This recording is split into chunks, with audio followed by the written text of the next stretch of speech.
In this real-side experience, I would be shown another idea agreement that is present in humanity's overall consciousness.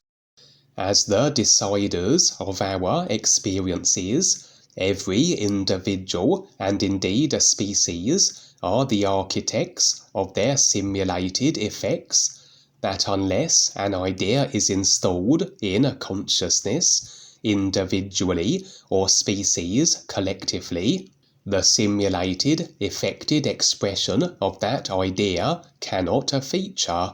To have an individual or species effect for themselves then the ideas that a controller may desire to have manifested, an idea that suits the controller in relation to the individual or species, one where, say, the controller is able to dominate, abuse, or destroy. So this created idea of subversion and destruction must be accepted and installed into the consciousness of the target individual or species. Generally, the means by which this is so is to market ideas that appear as beneficial on the surface, but have other ideas and intentionalities attached to them, that as the surface idea is agreed with, so the individual or species is in actuality agreeing to experience the effects of subjugation at the hands of the controller whose beneficial surface idea creation it was. But where unseen were these dominating, controlling, and restricting other ideas in association.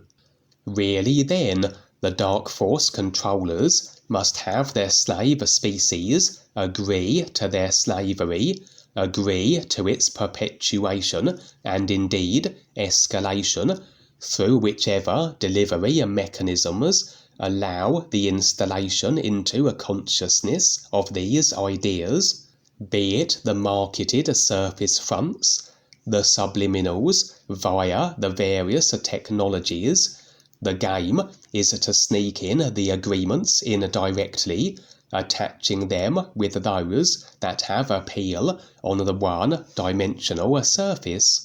And as the controllers now desire to have humanity experience the effects of depopulation, so they have managed to install into humanity's overall consciousness various ideas by which this can take place.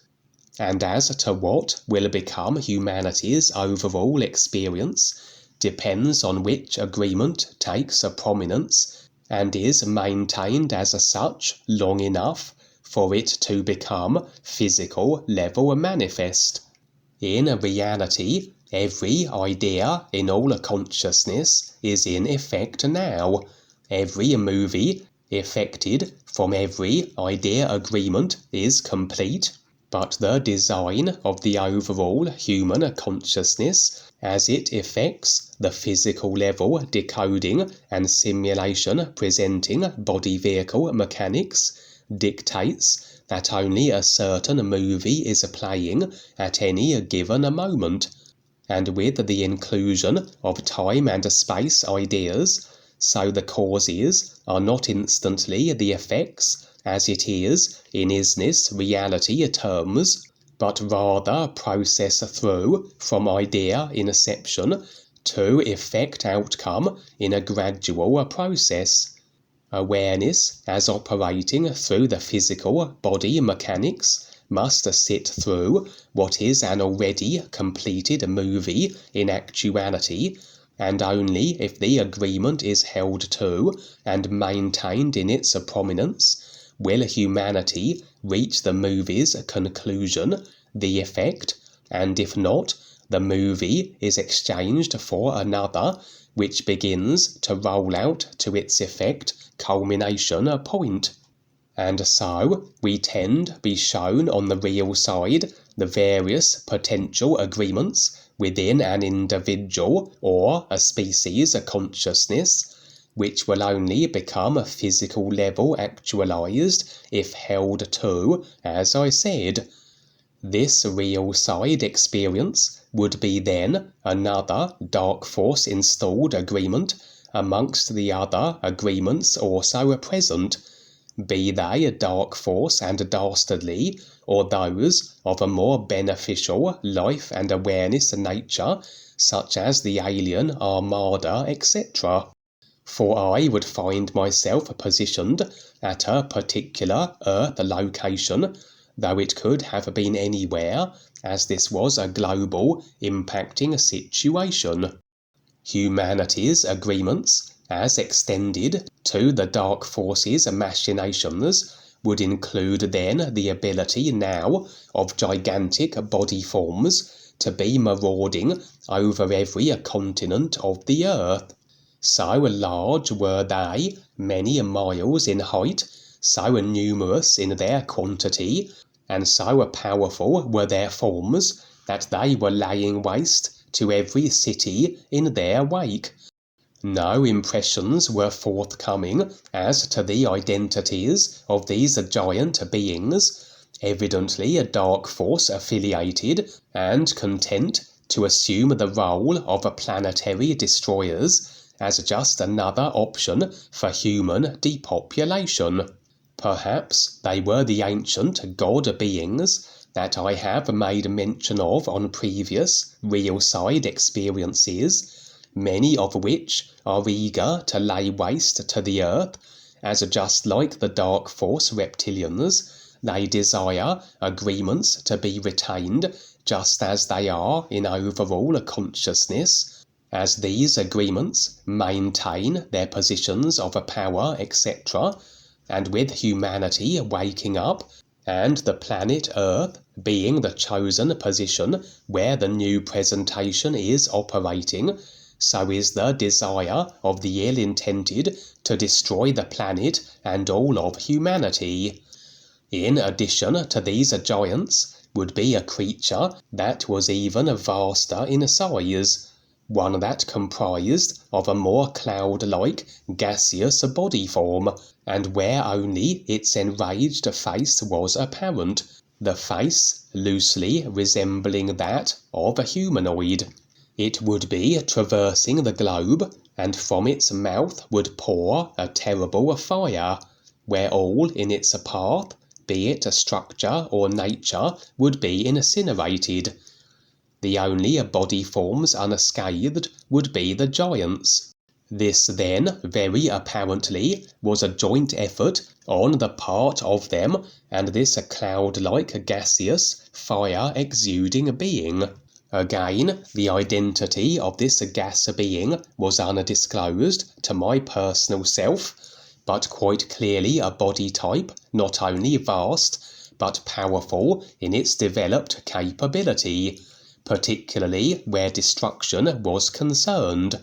and the humans not destroyed would be robotized. For this is part of the controller's agenda, that humanity be depopulated by whatever agreement parameter means humanity allows. Those that remain robotized and utterly controlled then will be the human experience,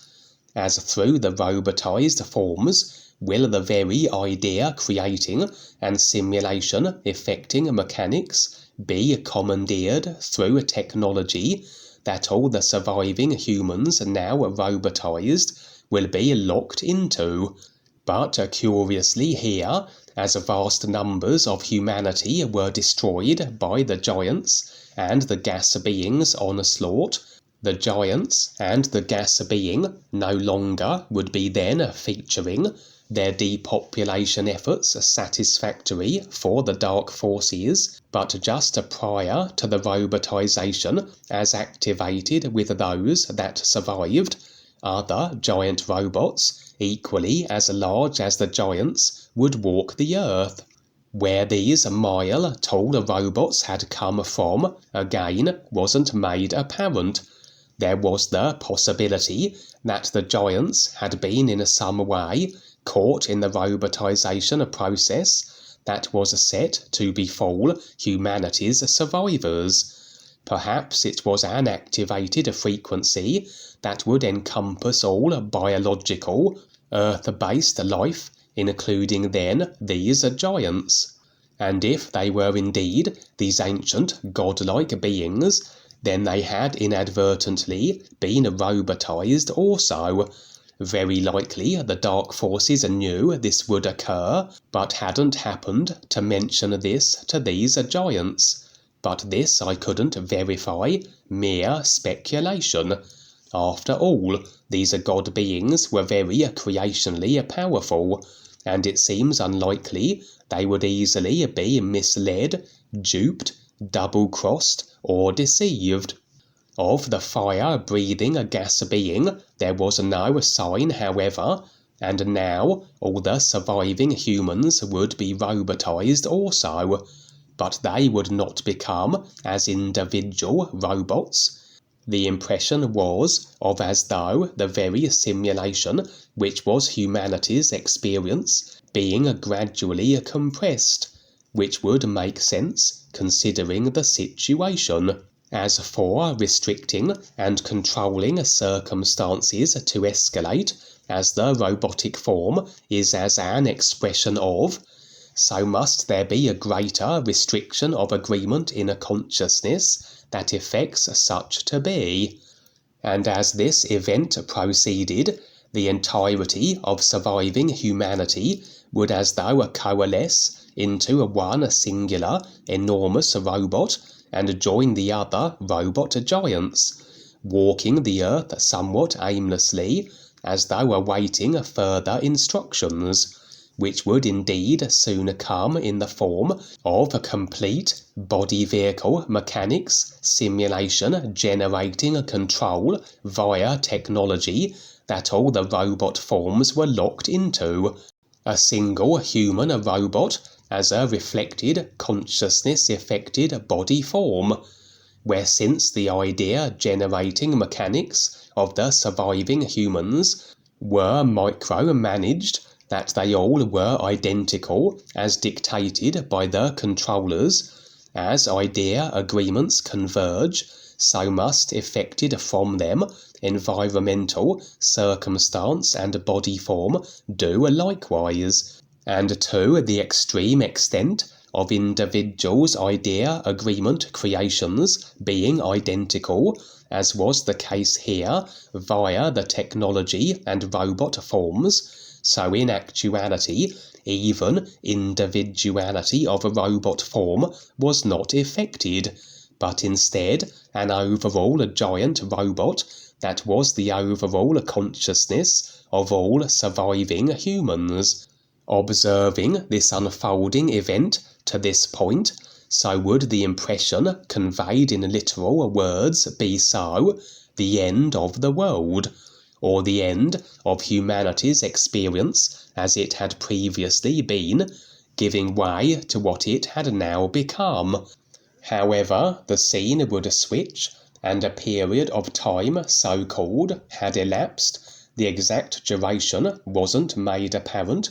but during which it seemed this singular robotic situation for the surviving humans no longer was so. There still was a dark force controlling a presence on the earth, but the giant robots and the overall human robot were absent, and indeed were humans present in a very controlled situation, but restored to their natural biological flesh and blood forms. It was almost as though, as the controlling measures are directly proportional to the extent by which the dark forces slave species threaten to break loose of their containment, that the level of control as made possible through robotization no longer was deemed then necessary, almost as though humanity had missed their precarious window of waking up opportunity, their controlled agreed-to circumstances maintained, and the controllers then easing off the restriction consequently. In place now was every surviving human on every continent, but something had them segregated, in which every continent's survivors were separated into two vast concentration-style areas, and each area of survivors were vehemently opposed to the other, in that, were they to mingle, they would be reduced to killing each other.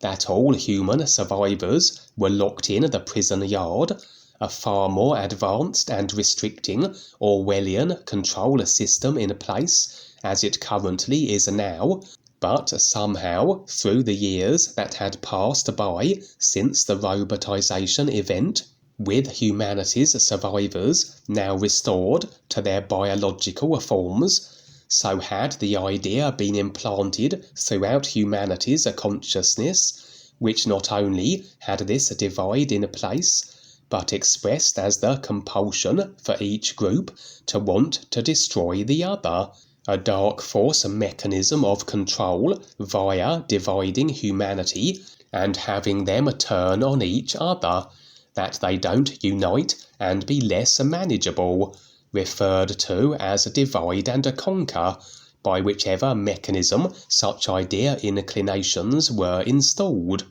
Perhaps, yes, the robotic form was no longer required, but maybe certain other agreements were consciousness placed to ensure control was perpetuated, absent of the mechanization of humanity, including the idea that made for the necessity of keeping humanity divided into two broad categories, each vehemently opposed to the other, whatever was the idea that separated them. For indeed, I would at this point be operating within the simulated situation rather than simply observing it from the real awareness aside from the experience perspective view, and would be as though walking the earth in the company of another very aware being, a man that my personal self didn't recognize, but by virtue of his greater awareness, so he was taking the lead, as it were.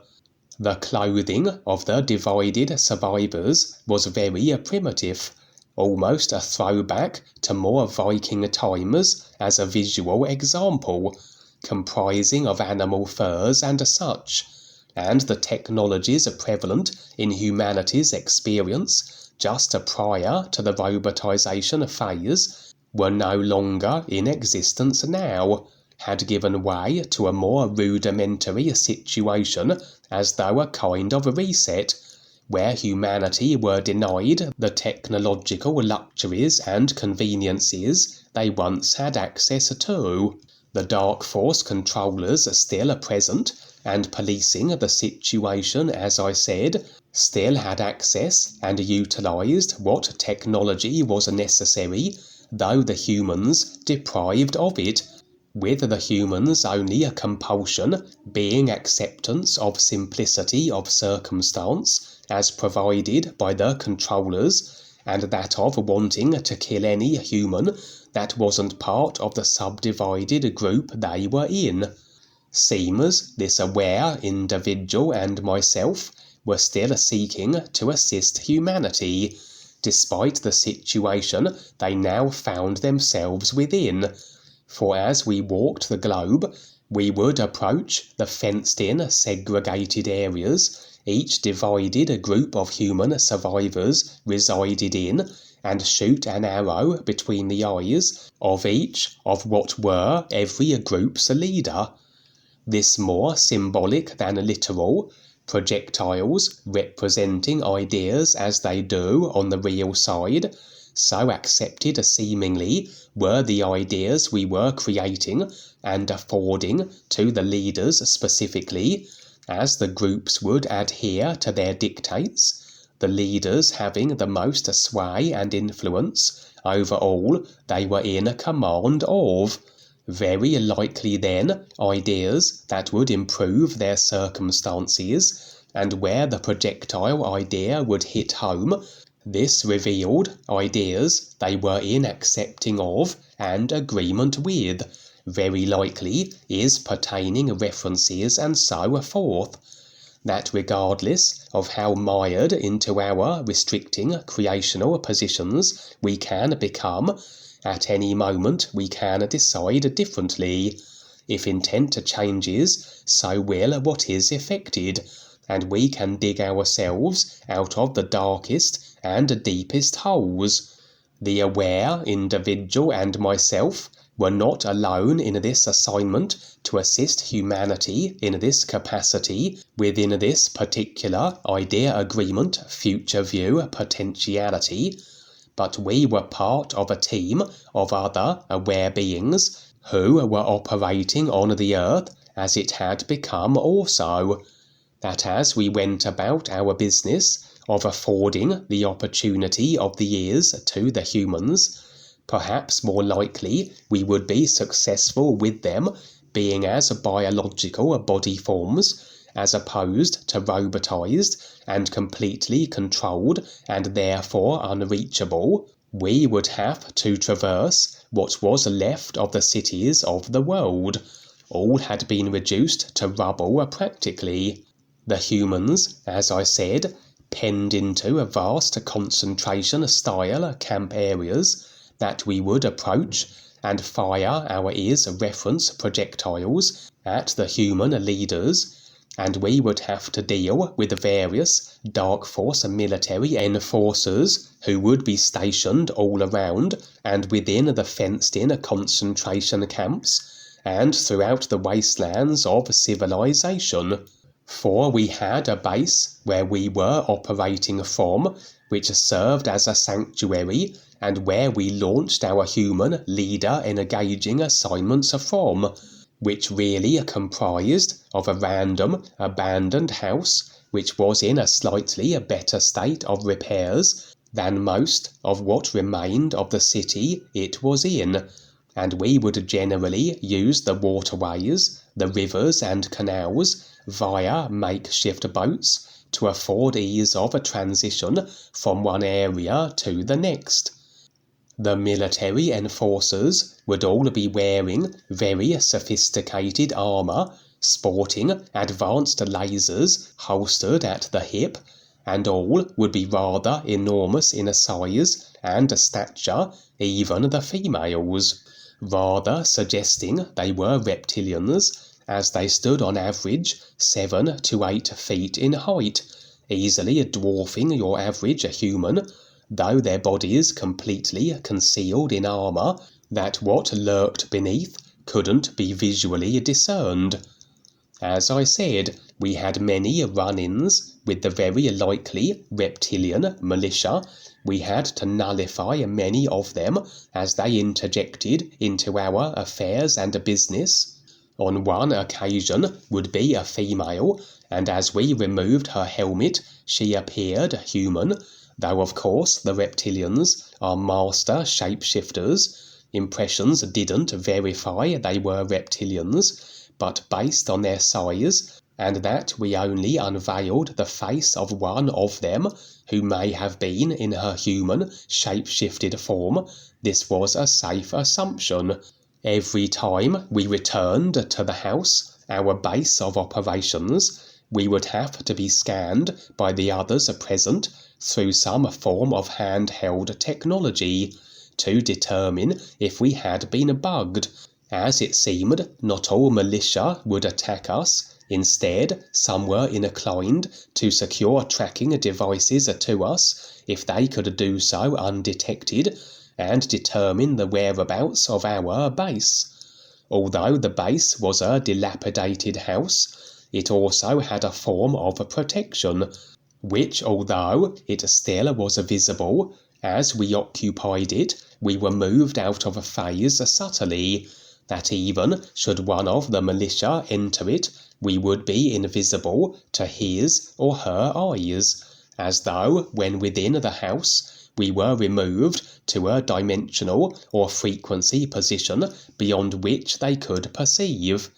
But despite this, we still would take precautions, including a scanning protocol to be assured our movements were not being tracked via bugs we carried on our clothing. The experience would end there. As I said, it was simply a potential agreement among many that are rattling around human overall consciousness, amidst those, such as the alien armada, that are also present, and which becomes as overall human experience depends really on what humanity decides, through the agreements they hold to most prominently and long enough to become a physical level manifest. But even were such to come to pass, it's never hopeless. At any moment can the process of awareness and the journey of his recognition be embraced by an individual or an entire species, as was the purpose of the group and myself in the circumstances revealed here, those which presented as a physical level a possibility for humanity. For we all are the deciders of our experiences and position with life, and at any moment we can establish different choices and alternative intents.